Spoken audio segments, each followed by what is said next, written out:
குருஜி பாமரன் சேஷாத்ரி அவர்களின் manifest with Sri Guru. நினைத்ததெல்லாம் நடக்க வேண்டுமா? நிலையான செல்வம் வேண்டுமா? பஞ்சமே இல்லாத பணவளம் வேண்டுமா? உங்கள் வாழ்க்கையில் உள்ள அனைத்து கேள்விகளுக்கும் விடை கிடைக்க போகும் அந்த ஒரு அதிசய நாளை மிஸ் பண்ணிடாதீங்க. ஜூலை 5, 2026 சென்னை மயிலாப்பூரில் நடக்க உள்ளது. ரெஜிஸ்டர் செய்ய உடனே வாட்ஸ்அப்ல பதிவு பண்ணுங்க. புதிதாக இந்த நிகழ்ச்சியை கண்டு கொண்டிருக்கக்கூடிய நபர்களுக்கு எங்களை அறிமுகப்படுத்திக் கொள்கிறோம். நான் ஆஸ்ட்ரோ நியூமராலஜிஸ்ட் வேல் சங்கர். கிட்டத்தட்ட 20,000 குழந்தைகளுக்கு மேல் பேர் அமைத்துள்ளோம். ஏராளமான காணொளிகளை இதற்கு முன்பு வலைத்தளங்களில் கொடுத்துள்ளோம். ஏற்கனவே எங்களை பழகிய உங்களை மீண்டும் வரவேற்பதில் மிகவும் மகிழ்ச்சி அடைகிறோம். எல்லோரும் நன்றாக இருப்பீர்கள். கண்டிப்பாக எல்லோரும் நன்றாக இருக்க வேண்டும். சுவாரஸ்யமான ஜூலை மாதம் ஜோதிட ரீதியாக ஒவ்வொரு ராசிக்கும் என்ன சொல்ல போகிறது என்பதை இப்பொழுது பிரித்து மேய்வதற்கு தயாராக இருக்கிறோம். மீனராசிக்கு பலன் சொல்றதுக்கு தான் ரொம்ப நேரமா காத்துட்டு இருக்கிறேன். ஏன்னா அதிகமான எனர்ஜி மீனராசிக்கும் தேவைப்படுகிறது. பூரட்டாதி நட்சத்திரத்துல முதல்ல சாட்டான் வந்தாரு, பிடிச்சி ஒரு உருட்டினாரு. அடுத்து உத்திரட்டாதி நட்சத்திரம் தன்னுடைய சொந்த நட்சத்திரமாக இருந்தாலும் மொத்தமா சூறையாடினாரு. ஆக்சுவலா பார்க்க போனோம்னா உத்திரட்டாதியிலிருந்து இப்பொழுது ரேவதி நட்சத்திரத்துக்குள் சனி பகவான் வந்து விட்டார். இந்த உத்திரட்டாதி நட்சத்திரமே கர்ம நட்சத்திரம். அப்போ அவரவர்களுடைய கர்மாவை பொறுத்து மீனராசிக்காரர்கள் பூரணமாக நெகட்டிவான பலன்களை அனுபவித்தார்கள். அது நெகட்டிவ்னு சொல்றதை விட தன்னிலை உணர்தல் அப்படின்னு எடுத்துக்கலாம். இது 2 நிலைகளில் ஏற்பட்டது. இவர்களுக்கு சனி பகவான் 12ஆம் இடத்தில் இருக்கும் பொழுது ராசியில் ராகு இருந்தார்.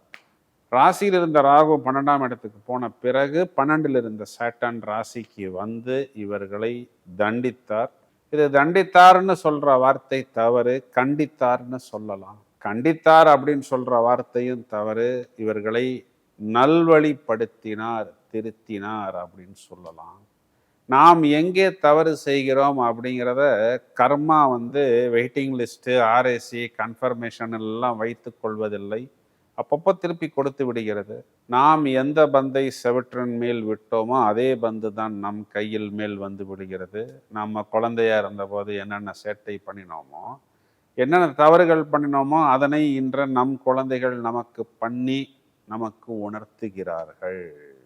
நாம் தெரிந்தோ தெரியாமலோ யாரை தண்டித்தோமோ, யாரை வருத்தப்பட வைத்தோமோ, அவர்கள் இன்று தெரிந்தே நம்மை தண்டித்தார்கள், வருத்தப்பட்டார்கள்.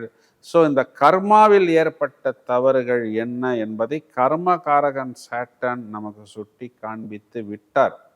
இப்போ உத்திரட்டாதி நட்சத்திரம் முடிந்து விட்டது. இப்போ ரேவதி நட்சத்திரம் மட்டும் கொஞ்சம் கூடுதல் கவனம் எடுத்துக்கொள்ள வேண்டும். ஆனால் அந்த ரேவதிங்கிறது புதனுடைய நட்பு நட்சத்திரம்.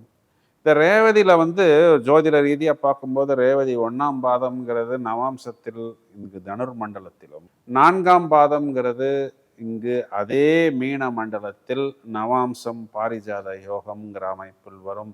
அப்படின்னா என்ன அர்த்தம் அப்படின்னா, நிறைய ஒரு டேர்ன் அரவுண்ட், ஒரு வாக் அரவுண்டு அப்படின்னு சொல்கிற மாதிரி டோட்டலாக சில விஷயங்கள் நமக்கு அனுகூலமாக வரும். அதற்குண்டான ஒரு ஃபவுண்டேஷன் இப்பொழுது வந்து விட்டது. அந்த ஃபவுண்டேஷன் என்னன்னா, நம்மளுடைய ராசியாதிபதி குருவே உச்சமடைந்து நம்மை பார்க்க தொடங்கிவிட்டார்.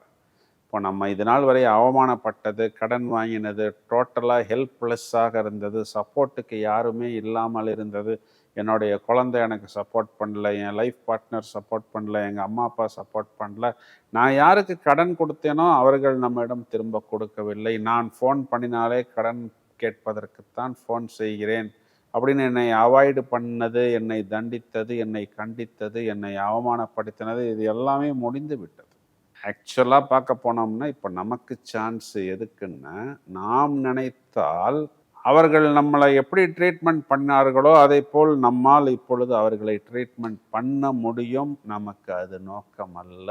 நாம் அவ்வாறு செய்யக்கூடிய ஆட்களும் அல்ல.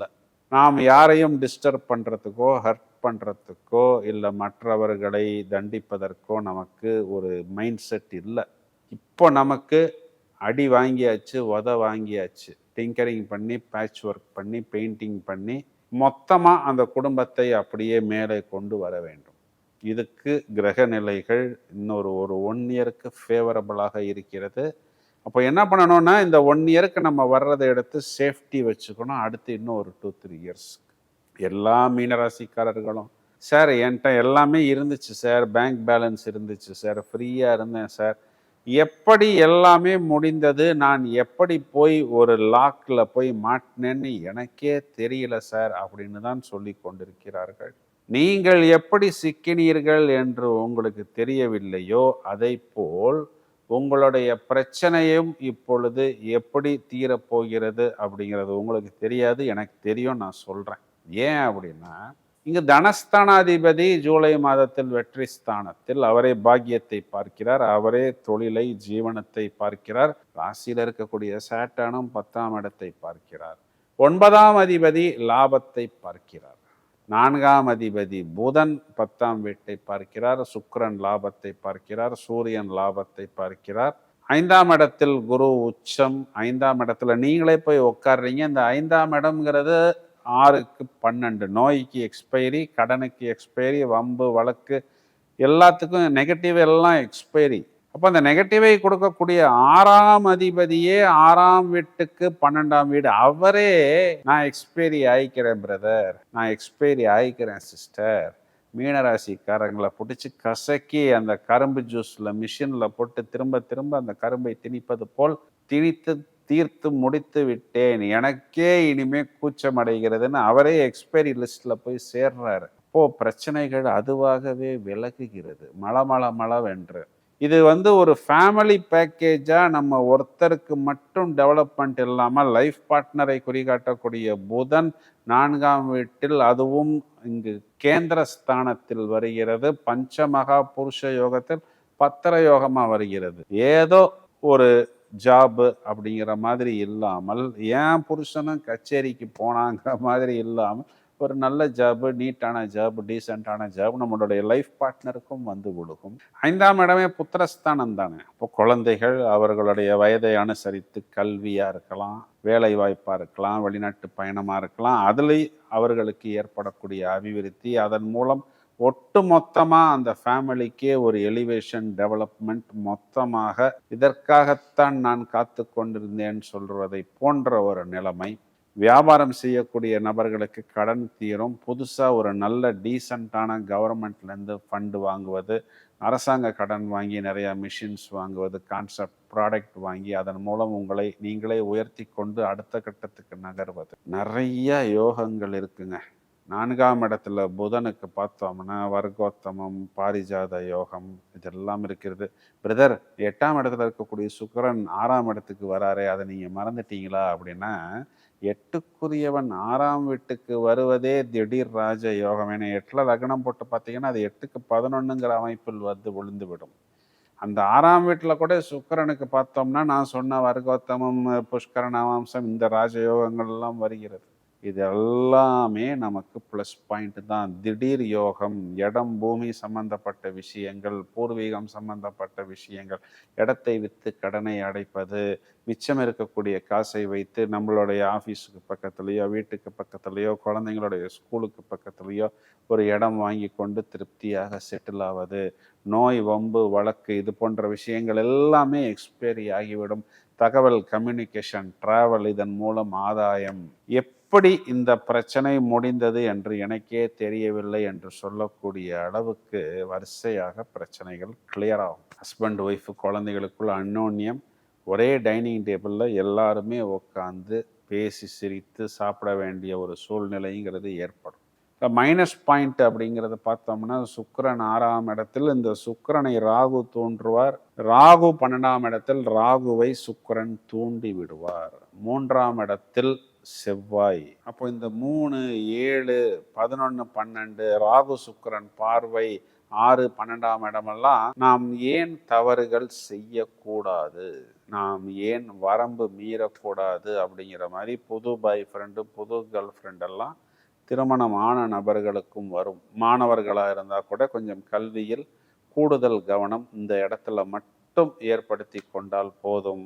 எங்க நோ சொல்லணுமோ அந்த இடத்துல வாங்க சிஸ்டர், போங்க சிஸ்டர் அப்படின்னு நீங்கள் நாசுக்காக நழுவி விடுவது. ஏன்னா ரொம்ப நாளைக்கு அப்புறம் இப்பொழுதுதான் உங்களுக்கு அந்த வெற்றிகள் உங்களை நோக்கி உங்கள் பக்கம் கப்பல் திரும்ப போகிறது. அப்போ இந்த நேரத்துல நம்ம மைண்டு டைவர்ஷன் ஆகாமல் நீங்கள் பார்த்து கொள்வது புத்திசாலித்தனம். வயதில் மூத்த நபர்கள், நான் ஏற்கனவே சொன்னது போல், எல்லா பிரச்சனைகளிலிருந்தும் வெளியே வரக்கூடிய காலகட்டம்.